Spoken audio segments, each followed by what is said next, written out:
Alhamdulillah sudah bisa kita mulai kembali. Nah, ini ujian dadakan ya. Kalau ada episode seperti ini, saya minta tolong banget kepada ayah bunda semua. Sederhananya gini, ayah bunda terlalu berharga. Ayah bunda adalah sosok yang terlalu berharga. Kalau hanya dengan gara-gara episode recehan gini sudah terluka, ini berarti ilmunya belum manfaat. Contoh, ketika barusan diuji dengan drama mikrofon yang ngadat seperti ini, kok ada di antara ayah bunda yang ya apa sih rek maka disiam dhisik ta ya apa tuan rumah iku mau. Nah, ini pertanda peristiwa receh seperti ini sudah kau izinkan melukai hatimu. Wah, ini parah ini. Enggak. Jadi ini pelajaran berharga. Allah tidak kebetulan menghadirkan episode seperti ini. Oke. Jadi bagi yang barusan muncul lintasan-lintasan seperti itu pertanda orangnya jiwanya letih. Hidupnya tidak bahagia, terlalu banyak memendam derita luka batin. Sehingga hanya gara-gara mikrofon sedikit bermasalah sudah ngedumel. Pun ini evaluasi benar. Allah tidak sia-sia menghadirkan ini tadi untuk membuat hati kita sadar. Ya Allah, iya ya, pantesan rumah tanggaku itu nggak ada sakinah-sakinahnya. Pantesan anakku itu nggak nyaman kalau tak bersamai. Ternyata jiwaku capek ya. Hanya gara-gara mikrofon kehabisan baterai aja udah bedodok. Nah, pun ini catatan penting. Baik, kita kembali ke materi kita. Sebelum kita mulai, kembali saya ulangi, saya nyuwun tolong kepada Bapak Ibu semuanya, ayah bunda semuanya, untuk menata hati. Kita bisa sampai di lokasi ini bukan orang pengangguran. Kita mengorbankan pekerjaan kita, aktivitas kita, kegiatan kita, kebersamaan kita sama keluarga. Nah, saya hanya pingin, jangan sampai kita semuanya pulang, jenengan kondur dari rumahnya Pak Andi ini, nggak dapat apa-apa. Ini eman banget. Oleh karena itu saya nyuwun tolong lintaskan mulai sekarang dalam hati kurang lebih seperti ini. Ya Allah, Engkau Maha Tahu, aku sebenarnya sangat repot, banyak kerjaan yang bisa kulakukan, tapi sungguh ya Allah, tak sempat-sempatkan sejenak untuk hadir di majelis ilmu ini. Aku tidak punya tujuan lain kecuali hanya ingin mendapatkan sedikit bekal, yang dengan sedikit bekal ilmu itu akan kupakai untuk memperbaiki sisa umurku sebagai seorang hamba. Please, mohon ya Allah, tambahkan taufik. Semoga ilmu yang sederhana yang kita pelajari sore hari ini Kau mampukan aku menjadikannya ilmu yang bermanfaat, sehingga aku di sisa umurku bisa menjadi hamba yang lebih baik di hadapanmu. Nah, kalau panjenengan sampun pasang kuda-kuda yang seindah itu, insya Allah nanti Allah akan nolong. Ilmu ini akan menjadi ilmu yang bermanfaat. Jadi jangan sampai panjenengan nanti gak enak, wingi wis gak ngaji, gak enak mbek ustadzah iki, ngono gak ketemu mana ya opo. Nah, ngeten. Recehan-recehan seperti itu mboten pantes membersamai orang-orang yang seberharga panjenengan. Jadi niatkan ikhlas menuntut ilmu supaya kita punya bekal untuk dandani awake dhewe-dhewe di sisa umur yang ada ini. Pun ini yang pertama. Hari ini kita akan mohon pertolongan kepada Allah untuk bisa sedikit membedah ilmu yang paling pokok dalam agama kita. Ini kalau di dalam pembelajaran kurikulum Soul Healing, pemulihan jiwa, di kurikulum ini merupakan bab pertama.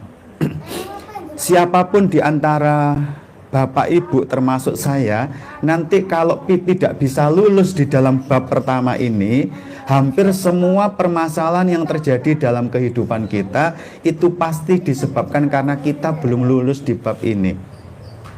Orang yang masih gampang kecewa, orang yang masih gampang sakit hati, gampang mangkel, itu karena belum lulus di bab pertama ini. Nah, nanti ayo kita coba kalem-kalem, kita bedah bab pertama dari kurikulum Soul Healing, pemulihan jiwa. Materi ini kita kasih judul The Big Dream. Apa artinya, Pak? The Big Dream itu artinya apa? The Big Dream itu kalau dibahasakan secara sederhana, itu adalah impian terbesar, impian paling monumental yang pernah dikejar oleh seorang manusia. Ini kurang lebih makna dari The Big Dream.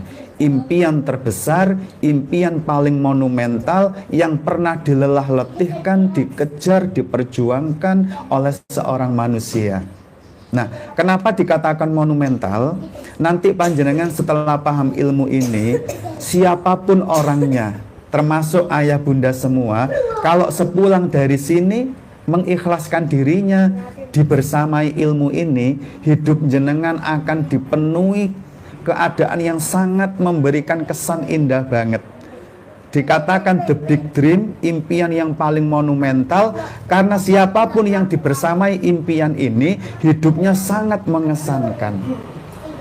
Nah, sekarang sebelum kita membahas topik utamanya, saya akan menceritakan dua true story, dua kisah nyata yang dua aktornya ini sudah hidup bersama The Big Dream, sudah hidup bersama impian terbesarnya. Nah, yang pertama saya akan membawakan sebuah kisah yang hidup ini, aktornya ini adalah seorang guru. Saya memanggil beliau Yai, begitu ya. Jadi kami sudah lama tidak pernah ketemu. Suatu ketika beberapa waktu yang lalu, ini kisahnya masih hangat, saya safar ke kota beliau, ke Yai saya ini, bersama istri dan juga anak-anak. Karena sudah sampai di kota beliau, saya video call. Saya video call sama Yai kita ini. Nah, di dalam obrolan itu, saya itu tanya sesuatu hal, nggih. Karena saya mengenal beliau adalah orang yang sangat sederhana, seorang pimpinan pondok pesantren yang sampai hari ini masih gojek. Ketika saya video call itu, dia posisi lagi gojek. Jadi dia tidak pernah mengambil rezeki dari pesantrennya, dia menafkahi diri dan keluarganya dari gojek. Nah, ketika kita video call, perhatikan nggih Bapak Ibu, saya tanya, Yai, terus pun dikabaripun, bagaimana kabarnya Yai? Lama ndak ketemu. Nggih, saya Mas Kresna, kalau manggil saya begitu. Saya Mas Kresna, alhamdulillah pripun. Nggih, niki kula lagi jalan-jalan sama anak-anak Yai. Nggih, jenengan pripun? Nggih, ini lagi santai, lagi gojek. Nah, saya tanya satu hal. Yai, ngapunten, mohon izin bertanya. Nggih, Mas Kresna, monggo. Yai, lama nggak ketemu. Saya pengen tanya satu hal. Yai, amalan apa yang paling Yai harapkan dengan amalan itu bisa menyelamatkan perjalanan pandang akhirat Yai nanti? Ini yang saya tanyakan. Yai, amalan apa yang saat ini paling Yai harapkan itu bisa menjadi jalan keselamatan dalam perjalanan panjang akhirat Yai nanti? Jenengan tahu mboten? Yai itu nggak sadar kalau saya sedang mendiagnosa. Nggih. Seorang psikolog itu bahasanya kayak begitu. Itu menunjukkan hal terpenting dalam kehidupan Yai saat itu. Nah, yang bikin saya melongo, jawabannya itu bukan, ya lelah letihku ngeramut pesantren Mas Kresna, ya aku berharap sholatku Mas Kresna, ya aku berharap ngajiku sing bisa menjadi jalan selamat. Ternyata di luar dugaan Yai itu jawab ngeten, Mas, jujur aja nggih, amal yang saat ini betul-betul paling kuharapkan untuk bisa menyelamatkanku di perjalanan panjang akhirat itu Mas Kresna, yaitu kemampuanku untuk bertahan dalam kesabaran melihat toksiknya istriku Mas Kresna. Saya ulangi, Mas, saat ini amalan yang paling kuharapkan untuk bisa menjadi jalan keselamatan yaitu kesabaranku menghadapi perilaku istriku yang tahunan Mas Krisna nyakitin aku. Serasa kayak kesambar bledek saya mendengarkan itu. Terus saya nyuwun ngapunten, Yai, ngapunten sangat. Saya belum pernah mendengar Yai selama kita kenal ngendikan seperti ini, ngomong seperti ini. Emang wonten apa Yai? Yai itu bilang, Mas, saiki bojoku katut wong lanang liya, Mas. Saiki bojoku katut wong lanang liya, Mas. Jadi selama ini perilakunya sangat ngenesnya hati. Dan Yai itu saya kenal banget, sak gemes-gemesnya dia paham satu nasihatnya Rasulullah. Seorang suami itu kalau sayang sama istrinya, dia akan memuliakannya. Masak, wi Umi, makasih sudah capek-capek buatin aku sama anak-anak. Makasih ya Mi. Kalau sayang dia akan memuliakannya. Tapi kalau sedang gemes, dia nggak akan melukai istrinya. Itu seorang suami yang muslim.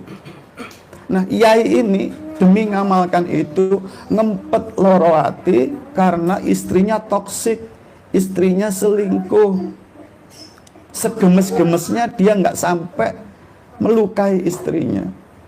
Nah, sampai akhirnya ketika kita video call itu istrinya betul-betul sudah katut orang lain. Dan Yai ini berharap, Mas Krisna, loro hatiku, tapi aku bersabar, tidak berkeluh kesah, tidak menunjukkan wajah nggak suka, dan aku nggak melukai istriku. Tapi sebenarnya sakit, Mas Krisna. Nah, kesabaranku puluhan tahun dilukai ini, Mas Krisna, aku berharap bisa menyelamatkanku di hadapan Allah nanti, Mas. Masya Allah. Terus saya tahu dia ngomongnya tegar, aku sing ngrungokne iki sing gak tegar. Ketika itu aku tanya, Yai, ngapunten, saya belum sempat sambang kenjenengan. Bekalkan kepadaku, kenapa Yai bisa setegar itu? Jawabannya cuma ngeten, it's okay. Ngerti nggak maksudnya? It's okay. Ora apa-apa, Mas Krisna. Allah yang punya aku. Allah, lillahi ma fis samawati wa ma fil ard. Allah, kepunyaan Allah lah semua yang di langit dan di bumi. Suka-suka Allah, Mas Krisna. Wong Allah yang punya aku, punya istriku, punya semua tatanan kehidupan ini, Allah yang punya. Suka-suka dia, dia mau ngapain aja. Cuman aku tahu satu hal, Mas Krisna. Allah itu zat yang kalau memberikan ketetapan sesuatu, ilmunya sangat sempurna, Mas Krisna. Dan ketika menetapkan sesuatu untuk hambanya, itu bukan karena benci, bukan karena ngeceng, tapi menginginkan kebaikan. Menginginkan kebaikan. Kakak, adik, kakak, mohon izin, boleh tenang sebentar? Ih, pinternya Rek, terima kasih ya. Barakallahu fikum. Nah, ngeten iki kula wisin, kalau sampai ada istri lihat YouTube ini, ala bibi ambek anak wong ae lembut, ambek anak dhewe nang omah disenggerang-senggerang. Nah, ngeten iki hati-hati, ojo percaya sama saya. Nanti nek ketemu istri jenengan interogasi nanti. Bojomu iku nek nang omah ya lembut ngono. Nek mboten usah ngundang kula, berarti kula cuma public speaking. Cuma dodolan jamu. Nggih. Jadi upayakan, nggih. Terima kasih ya kakak, adik, bisa tenang. Barakallahu fikum. Keren. Ya. Nah, saya kembali. Saya contohkan kasus ini, orang kalau sudah hidup dengan the big dream, diuji seperti itu, Masya Allah. It's okay, Mas Krisna, ora apa-apa. Wong Allah yang punya aku, Allah yang punya istriku, ya suka-suka dialah, mau dia ngapain aja. Tapi yang pasti aku tahu satu hal, Mas Krisna. Allah itu kalau menetapkan sesuatu, itu ilmunya sempurna. Kalau menetapkan sesuatu itu karena sayang, ingin yang terbaik untuk hambanya. Dan aku ki orang ngerti apa-apa, Mas, dibandingna ilmu ni Allah. Ya, alhamdulillah. Ora apa-apa, it's okay. Masya Allah, dia gocek aja, ngajar aja. Ketika ditanya, lah terus pripun Yai istri jenengan? Ya, semoga Allah mengampuni. Semoga itu adalah kekhilafan yang terakhir. Aku ndak mau terluka hanya gara-gara recehan seperti itu. Bismillah, wes mas, gojek dulu ya. Oke ya, aku sing ngadem panas sing ngrungokne ngeten iki. Nah, itu yang pertama yang ingin saya ceritakan yang akan kita bahas nanti. Kalau panjenengan lulus the big dream di bab pertama ini, salah satu dampaknya nanti seperti itu. Ndak gampang terluka hanya gara-gara drama-drama recehan seperti itu. Nggih? Pun ini kisah yang pertama. Kisah yang kedua, saya memiliki seorang teman yang saya itu bingung lihat anak ini. Saya itu pernah sangat dekat belanja bareng, ke pasar bareng. Dan teman saya ini Bapak Ibu, kalau tumbas apel itu mesti mele yang rusak. Mesti mele yang kisut-kisut. Mesti mele yang nggak layak dibeli. Dan itu bukan hanya sekali dua kali, setiap kali tumbas apapun mesti mele yang paling elek. Akhirnya saya tanya, awakmu itu loh, kamu itu loh kok aneh sih. Kabeh orang itu nek tumbas itu ya sing apik, dipilih, kadang diincipin, teh akeh baru tumbas gitu. Nah, sampean kok malah milih sing kisut-kisut, penyok-penyok seperti ini. Jawabannya sebenarnya ringkas pada saat kita di pasar itu. Lah terus ini nek gak tak tuku ngene iki melok sapa kok Mas Krisna? Ya sakno sing baku le lho. Sekilas jawabannya mesti begitu. Nah, ketika kita sudah kembali ke asrama, saya ingin lebih dalam, lebih detail. Sik talah kene longgo dhisik. Aku pengen ngerti kenapa kamu sampai memiliki kebiasaan kayak gitu. Inilah jawaban yang belum pernah bisa saya lupakan. Jawabannya sederhana ngeten. Mas, aku sadar kehidupanku tidak baik-baik saja. Aku sadar sisa umurku tidak pernah mungkin Mas Krisna untuk bisa berlomba kebaikan dengan orang-orang yang solih itu. Itu nggak mungkin kalau aku. Yang bisa kulakukan di sisa umurku hanyalah berlomba dengan para pendosa untuk mendapatkan ampunan dari Rabb-Nya. Dan aku tahu dosaku wake Mas Krisna. Nek aku tetep ngeweyel ndablek ngene iki, perjalanan panjang akhiratku yang mencekam itu amburadul Mas Krisna. Dan aku cuma pingin mengangkat satu deritanya bakul itu. Nek apele gak tak jopo, wong iki rugi. Dan aku pingin meringankan bakul itu cek seneng, gak sampai rugi. Toh apel iku lho Mas Krisna tak jus, tak maem dhewe. Masih ora tok penyok ya kanuk bedane rasane. Aku pingin wong iku bungah Mas Krisna. Hatine seneng. Aku pingin ngangkat derita itu. Tujuanku sitok.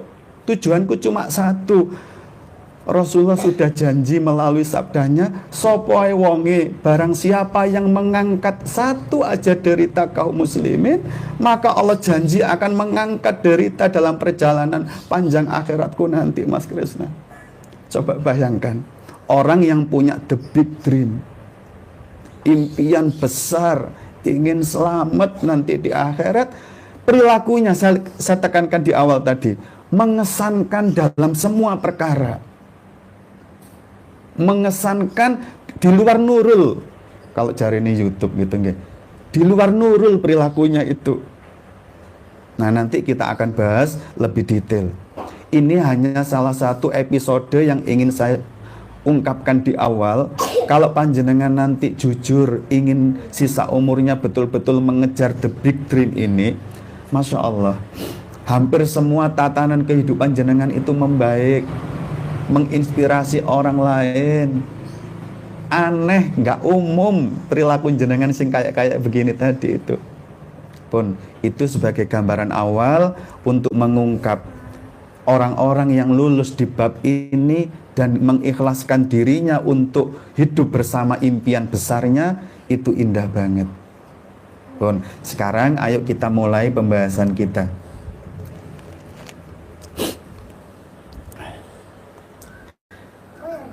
Nah, sekarang adik sama kakak punya impian apa? Punya cita-cita apa nanti kalau udah gede? Ayo, ngomong satu aja, impiannya apa? Ayo, pengen jadi apa nanti? Teng teng. Jadi tentara, masya Allah. Nggih. Satu lagi kakak pengen jadi apa? Jadi ustadz. Oh, masya Allah. Nggih. Semoga Allah memberikan keberkahan. Apapun yang dicita-citakan betul-betul menjadi berkah, bermanfaat untuk umat ini. Nggih. Pun sekarang sebelum ngomongin Abi sama Umimu, Ustadz pesan satu hal.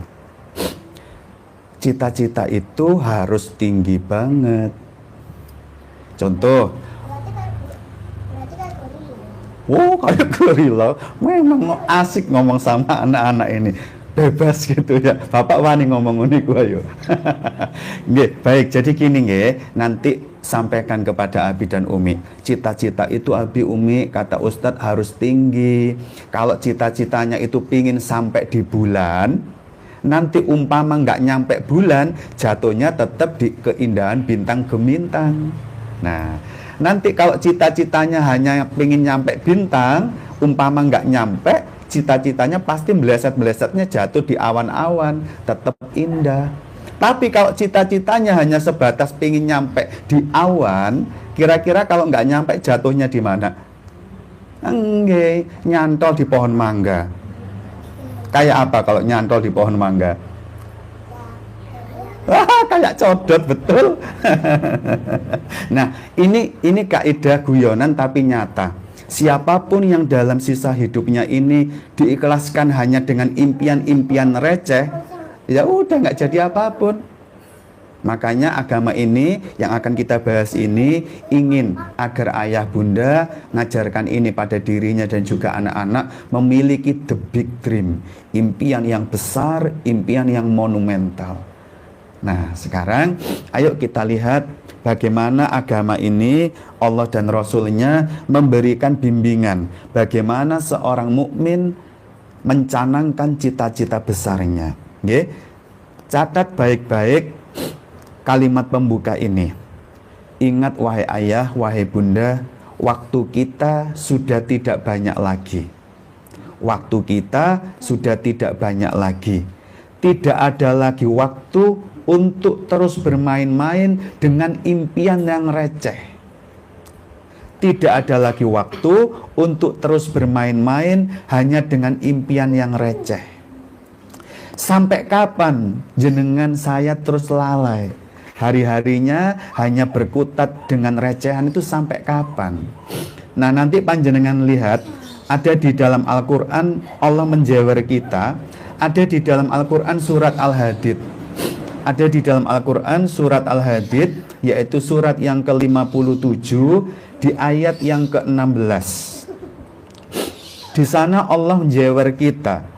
Alam yakni lilladzina amanu antasya'a qulubuhum lidzikrillah.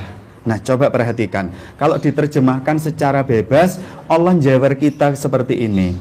Wahai ayah, wahai bunda, belum datangkah waktunya untuk kalian semua ini, wahai orang-orang yang beriman, untuk tunduk manut terhadap Allah? Sampai kapan? Urip sakarepe dhewe ini sampai kapan?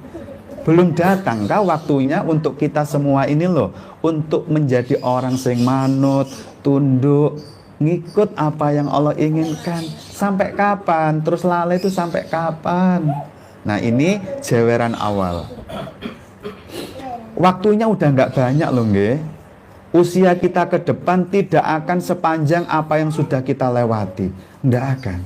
Hati-hati. Kalau kita tidak segera kembali kepada bimbingan jalan hidayah, nyesel nanti. Nggih. Nah, sekarang kita lihat bagaimana agama ini membimbing kita agar memiliki sebuah impian yang besar. Yang pertama, saya sampaikan sebuah hadis yang diriwayatkan oleh Imam Ahmad. Sebuah hadis yang diriwayatkan oleh Imam Ahmad. Hadis nomor 12.603. Hadis yang diriwayatkan oleh Imam Ahmad nomor 12.603. Hadisnya agak panjang. Kurang lebih di hadis itu Rasulullah mengingatkan kita, perhatikan nggih Bapak Ibu nggih. Sekiranya, perhatikan ngendikannya Rasulullah ini, sekiranya ada seorang wanita dari penghuni surga yang menampakkan dirinya dalam kehidupan dunia ini, pasti akan menerangi kedua ufuk dunia ini serta memenuhinya dengan aroma semerbak yang begitu harum. Saya ulangi, sekiranya ada bidadari dari penghuni surga itu yang menampakkan diri dalam kehidupan dunia ini, niscaya itu sudah cukup untuk menerangi kedua ufuknya dan memenuhi dunia dan seisinya ini dengan semerbak aroma yang harum. Perhatikan jeweran indahnya Rasulullah. Wala nasifuha ala roksiha khairum minat dunia wa ma fiha. Nah, coba perhatikan. Dan kata Rasulullah, cukup sekedar kerudung dari wanita penghuni surga itu benar-benar lebih baik dari dunia seisinya. Pun kalem-kalem. Ayah bunda kalau mendengarkan kabar seperti ini harus mengikutkan emosinya. Jadi ilmu itu akan terpatri dalam hati kita kalau masuk di pikiran disertai emosi. Artinya begitu Rasulullah menggambarkan seperti ini, jenengan itu kayak gini kurang lebih. Wih, ya Allah, indah banget ya. Padahal cuma salah satu wanita penghuni surga sekedar mecungul itu udah cukup untuk menerangi ufuk dunia ini dan menjadikan seisi dunia ini harum semerbak wangi. Ya Allah, indah banget. Itu baru mecungul loh ya. Dan Rasulullah memberikan sebuah penegasan, wanita yang mecungul itu selendangnya tok, kerudungnya tok, itu lebih baik dari dunia seisinya. Ya Allah. Pun sekarang bayangkan bapak-bapak ini diparingi dunia seisinya. Apapun yang panjenengan inginkan tinggal ndoding. Duit nggak pernah kehabisan. Dan ratu sejagat itu milik jenengan sedoyo. Pokoknya semua keindahan dunia itu milik jenengan kewabeh pokoknya. Dan ternyata itu dereng wonten apa-apa nih kalau dibandingkan dengan sekedar kerudungnya wanita penghuni surga. Pun jenengan bayang nih, wih ya Allah indah banget ya. Nah, upayakan emosional seperti itu kalau mendengar seperti ini. Nah, itu yang pertama. Sekarang coba kembalikan kepada diri sendiri. Gak rugi ta jenengan selama ini mulai bangun subuh sampai nanti kembali tidur sing dikejar cuma recehan tok. Gak rugi ta. Padahal ini dunia seisinya. Padahal jenengan itu nggak dapat apa-apa, paling cuma sedinten 200.000. Mboten rugi ngejar recehan seperti itu. Mboten rugi ngejar supaya dilem suami, dilem istri, dilem siapapun. Nggak rugi kah? Padahal selendangnya tok itu lebih baik dari dunia seisinya. Pun ini yang pertama. Yang kedua, terus kalau selendangnya bidadari aja seperti itu, lalu jannahnya sendiri, surga itu sendiri indahnya seperti apa ya? Nah, di dalam sebuah hadis yang diriwayatkan oleh Imam Bukhari dan juga Imam Muslim, Rasulullah memberikan sebuah gambaran tentang keindahan surga. Seperti apa keindahan surga? Rasulullah bersabda, "A'dadtu li ibadis sholihin." Perhatikan, aku, yaitu Allah, telah mempersiapkan bagi hamba-hambaku yang solih. Apa yang disiapkan Allah untuk hamba-hambanya yang solih? Mala ainun ra'at, wala udunun sami'at, wala khatara ala qalbi bashar. Nah, coba perhatikan. Aku, yaitu Allah, telah mempersiapkan bagi hamba-hambaku yang solih.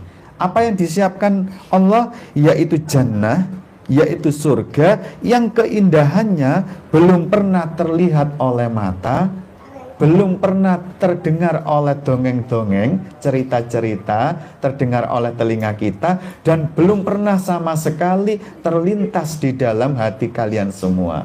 Nah, coba bayangin, saking indahnya, tidak pernah dilihat oleh mata, tidak pernah terdengar oleh cerita-cerita, sak ngedabrus cerita, itu nggak pernah menggambarkan keindahannya surga.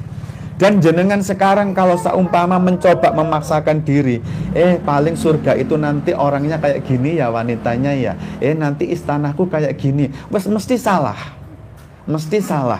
Karena keindahannya tidak pernah bisa dilintaskan dalam hati kita, saking indahnya.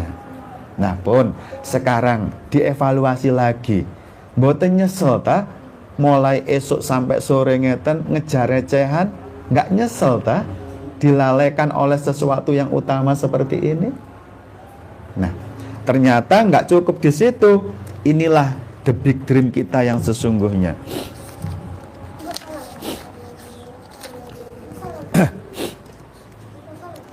Nah, sebentar.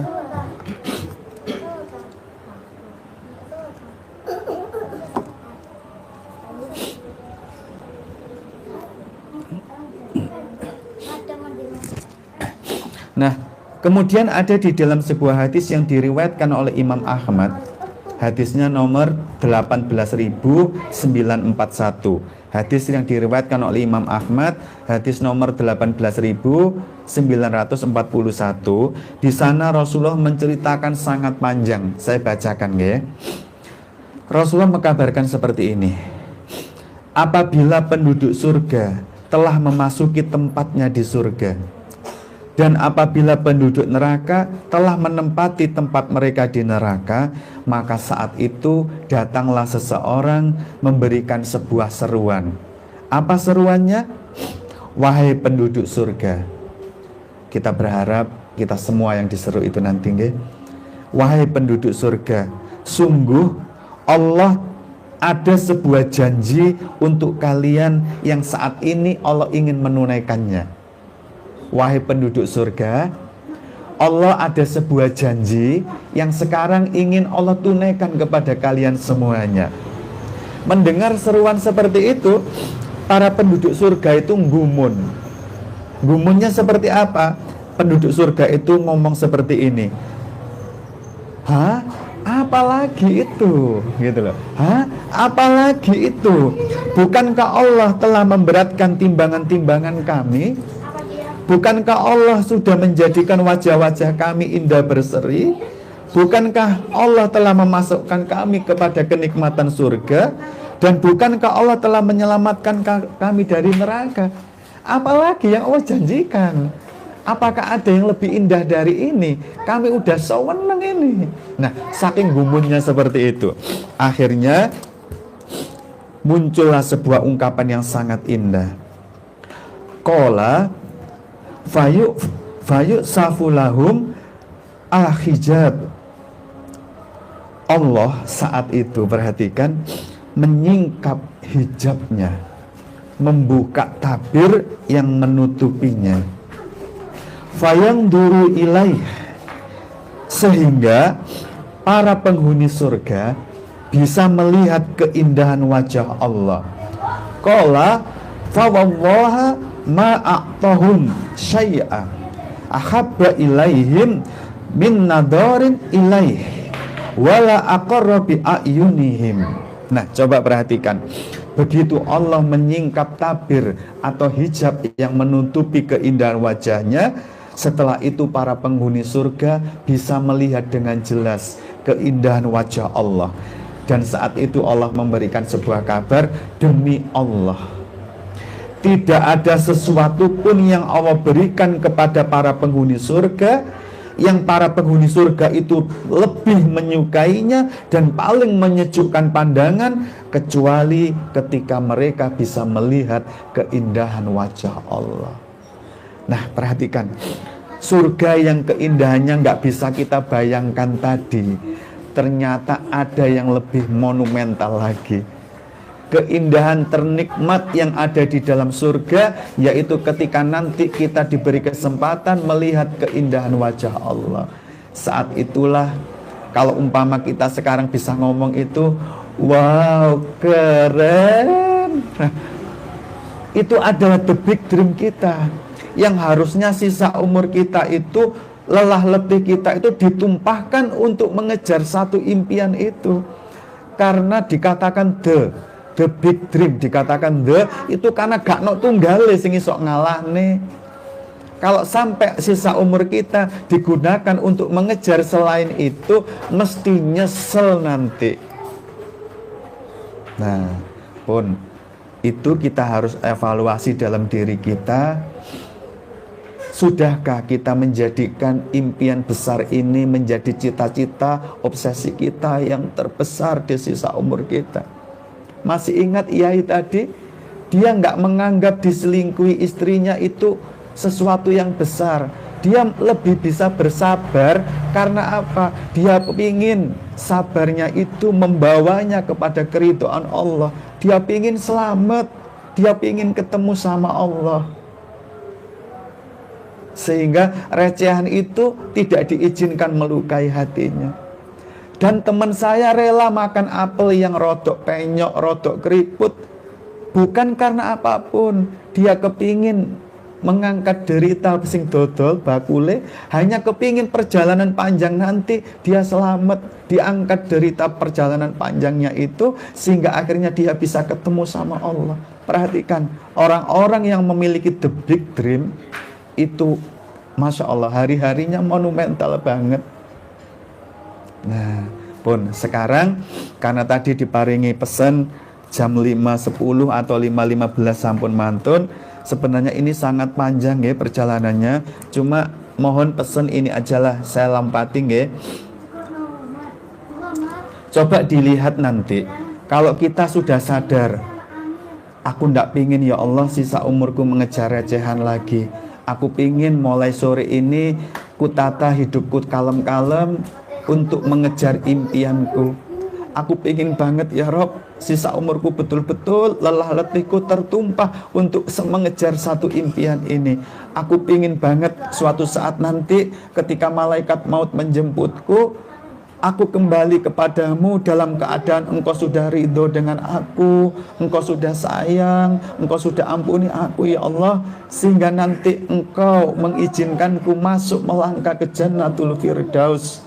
Yang di sana nanti ketika aku tengok kanan, aku tengok kiri, ya Allah, ada orang tua, ada abi sama umiku, ada pasanganku, ada anak-anakku. Ya Allah, saat itu kita senang ketemu lagi.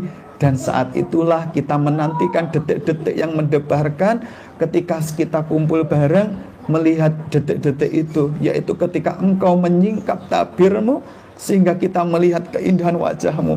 Ih, senang banget. Nah, itu adalah impian. Sisa umur kita harus diobsesikan ke sana. Nah, sekarang ini evaluasinya.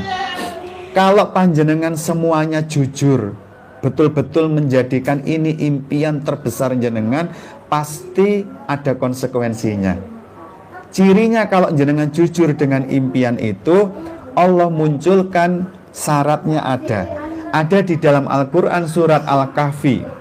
Ada di dalam Al-Quran surat Al-Kahfi, yaitu surat yang ke-18 di ayat yang ke-110, yaitu ayat yang paling akhir ketika Allah memberikan gambaran. Perhatikan.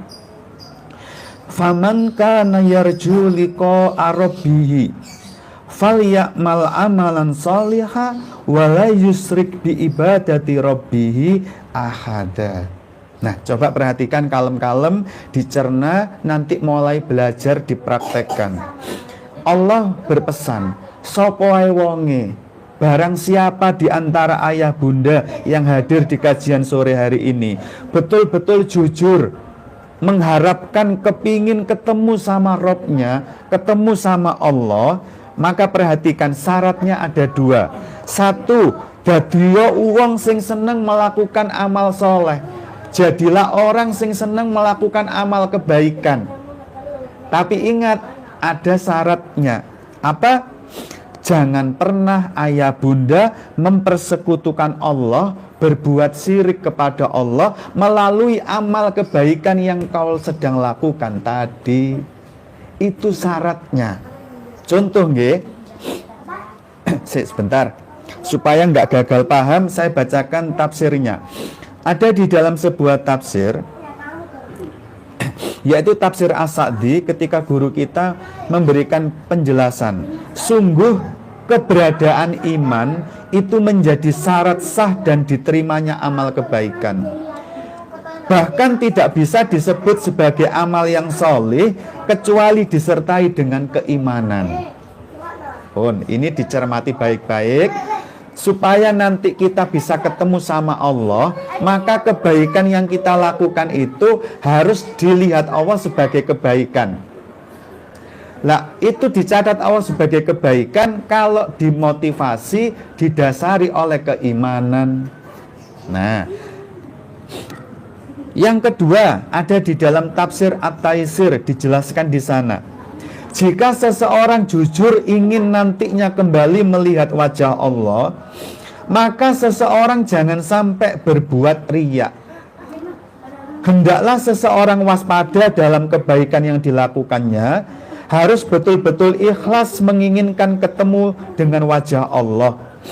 Tantangannya berat, yaitu harus ikhlas dan tidak boleh riya. Artinya riya apa disebutkan di sini? Melakukan sebuah kebaikan yang harusnya pingin dilem Allah, ternyata pingin dilem menungso. Melakukan kebaikan ingin pamrih dilem menungso. Ini namanya riya.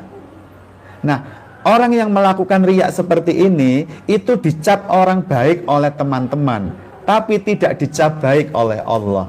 Makanya nanti tidak bisa ketemu sama Allah. Sekarang ayo kita praktekkan sehari-hari. Pertama, Ibu, nyun sewu Ibu, latihan nggih, saya juga latihan. Nanti kalau panjenengan kondur buatkan wedang jahe untuk Bapak. Itu kebaikan apa mboten, Bu? Kebaikan. Kalau Ibu membuatkan wedang jahe untuk Bapak yang pulang jualan pentol, itu adalah kebaikan. Berarti buatkan wedang jahe saged mboten? Bisa ndak digunakan untuk ketemu wajah Allah nanti? Bisa. Syaratnya apa? Betul-betul ngudek wedang jahe, dan yang kedua tidak ada tujuan kecuali mencari keridhaan Allah. Jadi nanti saat ngudek wedang jahe, Bu, hatinya ditata dulu. Ya Allah, Engkau yang maha tahu. Sebenarnya aku pawegel dino iki ya Allah. Cuciane wakeh, durung resik-resik masak. Engkau maha tahu, aku pawegel asline ya Allah. Tapi tak sempatkan sejenak ya Rob untuk membuatkan wedang jahe kesenangan suamiku. Aku tidak ingin berlelah letih seperti ini kecuali hanya mendapatkan keridhaan-Mu ya Allah.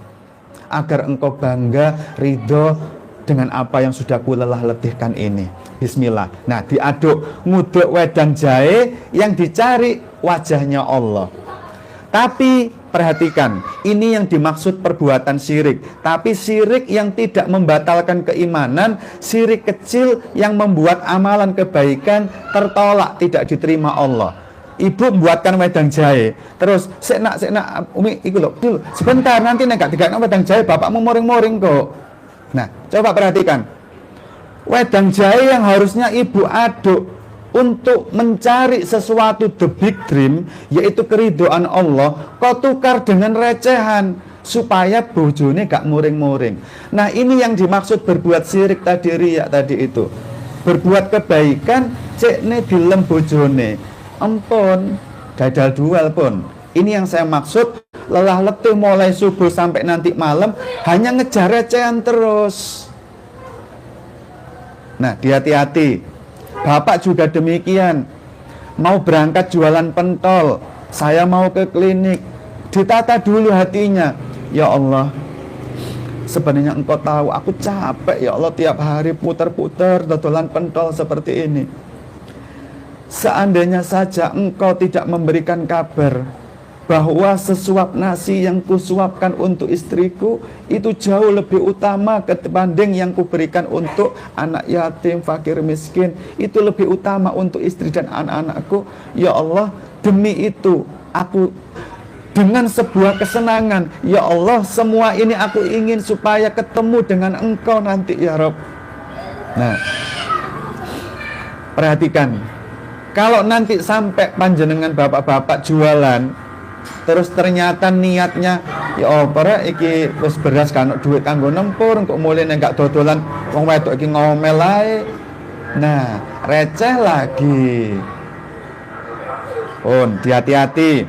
Terakhir untuk ibu-ibu juga demikian. Duk, Ais sini nak, ambil Qurannya. Ayo nambah hafalan Quran 1-2 ayat sama Umi yuk. Udah talami aku capek Mi. Sekarang jawab, ngancani anak-anak nambah hafalan Quran itu kebaikan apa mboten Bu? Kebaikan. Bisa ditunggangi sebagai jalan untuk ketemu Allah apa mboten? Bisa. Tapi hati-hati, jangan sampai kau tukar dengan recehan. Contoh, Ais, sini sebentar nak, nambah hafalan sama Umi 1-2 ayat. Udah talami aku mainan dulu. Udah belajar dulu sebentar. Umi itu malu enggak? Malu sama ustadzahmu masa di buku penghubung tiap hari ditulisin Bunda atau ikan. Nambah hafalan Quran harusnya untuk mencari wajah Allah. Ibu tukar dengan recehan, malu dengan ustadzahnya. Ini yang membuat hidup kita rumit, Ibu. Nggih. Nah, efeknya yang saya maksud tadi di awal, kalau ibu dan bapak serta saya hari ini tidak lulus bab ini, nanti mesti akan loro hati, mangkel, kecewa. Wes ibu enggak ini wedang jahe, disogone bapak. Pak, ini wedang jahe kesenangannya bapak. Terus bapak capek ngomongnya ten. Sampeyan itu loh, iso ning wedang jahe tok blenger bendino ganti liyane po. Nah, coba bayangkan.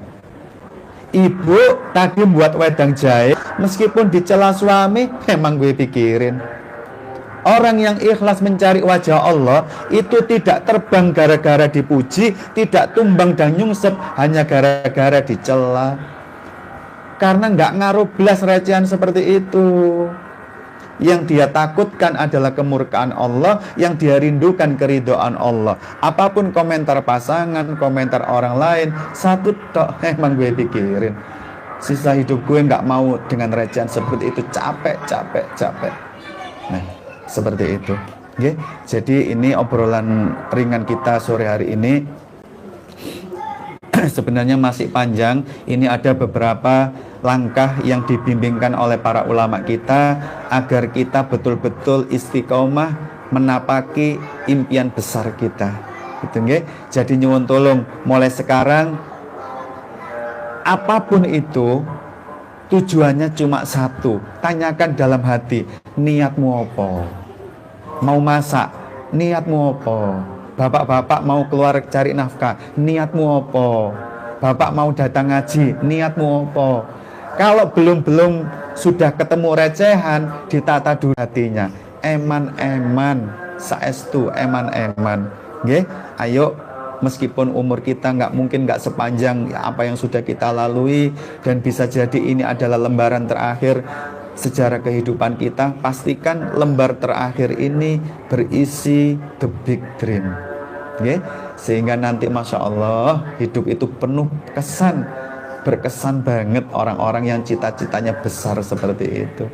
Okay? Ayo bikin Allah bangga, bikin Allah itu senang sudah menciptakan manusia seperti kita yang jalan hidupnya mulai terarah, mulai bisa ngerti, oh ya Allah ternyata selama ini aku salah ya, aku terlalu banyak ngejar recehan ya, eman gitu nggih.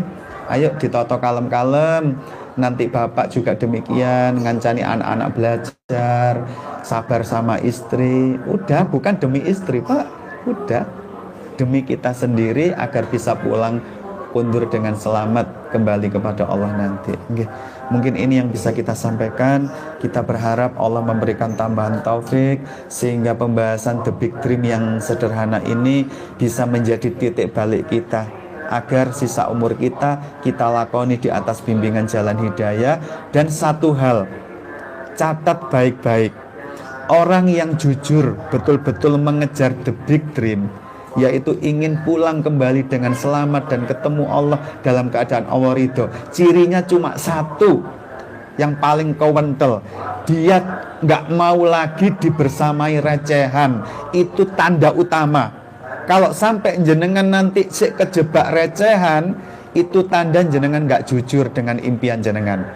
Bu, tete bu ya, nanti nek kondur sama bapak boncengan kan ya, nanti di jalan kalau ketemu truk, kok gambari truk itu wanita setengah telanjang, kok bapak nggak nyalip truknya, bu hati-hati, bapak nggak jujur sama impiannya. Tenang aja bu, nanti jiwiten, ayo impianin do endi, astagfirullah, iya bu begitu. Nah, karena apa? Dia tahu, dia nanti begitu ketemu truk wanita setengah telanjang kok nyalip, dan nyalipnya karena betul-betul didorong. Ya Allah, aku kan pingin ketemu engkau dalam keadaan engkau ridho, dan nggak mungkin engkau ridho kalau aku masih dibersamai recehan seperti ini ya Rob. Dan jenengan jembek kalau dirinya matanya dibersamai recehan, dan nyalipnya truk dimotivasi karena itu. Aku nggak mau diketemu Allah membawa recehan, aku nggak mau ya Allah. Dan nyalipnya itu malaikat royoannya ada. Wah keren, catet. Tapi kalau jenengan wanteng burin truk, keren.